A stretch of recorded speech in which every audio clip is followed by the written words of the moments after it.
ব্যাখ্যাটা বোধহয় আপনি নিজেই দিয়ে দিয়েছেন। ওর এক্সপেরিয়েন্সটা আমরা আমরা খুব গুরুত্ব দেই। ও আমরা আশা করি যে ও খুব ভালো খেলবে।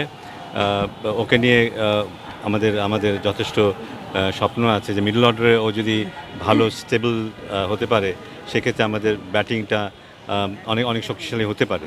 কারণ ওর মতো একজন অভিজ্ঞ খেলোয়াড়ের মাঝখানে দরকার। সো সেই দিক থেকেই আমার ধারণা এই সিলেকশনটা হয়েছে এবং লেটস সি ও কেমন করে।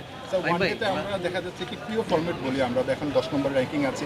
সাম্প্রতিক সময় আমরা হয়তো বা লাস্ট 10টা ম্যাচের মধ্যে 7টাতে আমরা আসলে 50 ওভার খেলতে পারিনি বা 15টার মধ্যে মাত্র 3টা জিতেছি। সো প্রিয় ফরম্যাটটায় বাংলাদেশ আসলে কোন জায়গাটায় ধরছে, এক্সপিরিয়েন্সের অভাবটা নাকি অন্য কোনো জায়গায় ল্যাকিংসটা আপনি আসলে দেখছেন?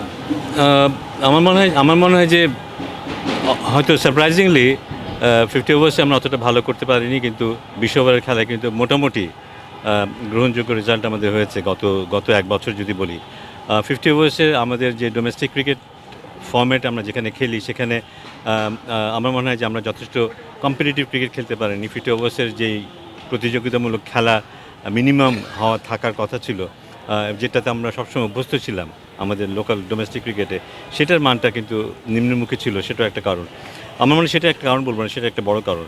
এবং সেখান থেকে বেরিয়ে আসার একটা চেষ্টা আমাদের এবার আছে। রিসেন্টলি আমরা যে বিসিএল খেলেছি বা অদম্য যে একটা টুর্নামেন্ট হয়েছে সেখানে খেলেছি, যদিও ওটা অন্য ফর্ম্যাটে ছিল। আমাদের চেষ্টা আছে যে এটা মানসম্পন্ন লোকাল ডোমেস্টিক ক্রিকেট খেলার, যেখানে খেলোয়াড়রা মোটামুটি আন্তর্জাতিক ফ্লেভার পাবে এবং সেটা নিয়ে ইন্টারন্যাশনাল ক্রিকেট খেলবে। তো আশা করছি যে এটা একটা আপওয়ার্ড গ্রাফ এখন আছে এই মুহূর্তে 50 ওভার্সে। এটা আমরা যদি ধরে রাখতে পারি এই সিরিজে, আমরা ভালো করতে পারবো।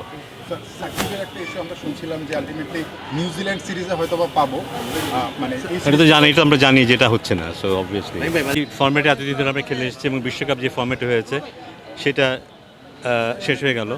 সামনে আমাদের মূল ফোকাসে থাকবে অবশ্যই 50 ওভার্স ম্যাচে 2027 বিশ্বকাপকে সামনে রেখে। তো একদিক থেকে এটা একটা নতুন একটা শুরু অবশ্যই। ইন্টারন্যাশনাল ম্যাচ সবসময় খুবই কম্পিটিটিভ, এখানে মানে আন্ডার এস্টিমেট করার কোনো সুযোগ নেই। পাকিস্তান নিশ্চয়ই এমন একটা দল পাঠাবে না যারা কম্পিট করতে পারবে না। এই মুহূর্তে ওদের সেরা দলটাই নিশ্চয়ই ওরা পাঠাচ্ছে। যাদেরকে নির্বাচন করা হয়েছে তারা নিশ্চয়ই, যাদেরকে নির্বাচন করা হয়নি তাদের চেয়ে ভালো করবে বলেই পাকিস্তান আশা করে, সে কারণে তারা তাদেরকে চুজ করেছে। আমার ধারণা তাই, কারণ ইন্টারন্যাশনাল ক্রিকেটে কেউই চাইবে না খর্বশক্তি একটা দল পাঠাতে এবং বেস্ট পারফরমেন্স আদায় না করার মতো একটা দল পাঠাতে।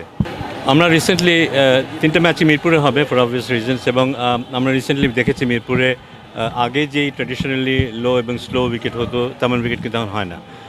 এখন যে ধরনের উইকেটে আমরা রিসেন্টলি খেলে এসেছি সেরকম উইকেট থাকবে, যেখানে আশা করছি আমরা রান করাটা খুব ডিফিকাল্ট হবে না। কম্পিটিটিভ হবে, বাট রান করাটা খুব ডিফিকাল্ট হবে না। কিন্তু কিছুটা অ্যাডভান্টেজ আমাদের থাকবে, যেহেতু আমরা এই উইকেটে খেলতে অভ্যস্ত, পাকিস্তান দল এখানে অভ্যস্ত না। কিছুটা মার্জিনালি আমরা হয়তো একটু এগিয়ে থাকবো, কিন্তু অনেক আগে আমরা যে ধরনের অ্যাডভান্টেজ পেতাম সেটা হয়তো সেভাবে থাকবে না। আমার মনে হয় যারা সবচেয়ে ভালো পারফর্ম করবে বলে সিলেক্টর আশা করে, সিলেক্টররা কিংবা টিম ম্যানেজমেন্ট সবাই মিলেই দলটা তৈরি হয়। যাদের কাছ থেকে সবচেয়ে বেস্ট পারফরমেন্স এই মুহূর্তে আশা করছে তাদেরকে দলে নির্বাচন করা হয়েছে।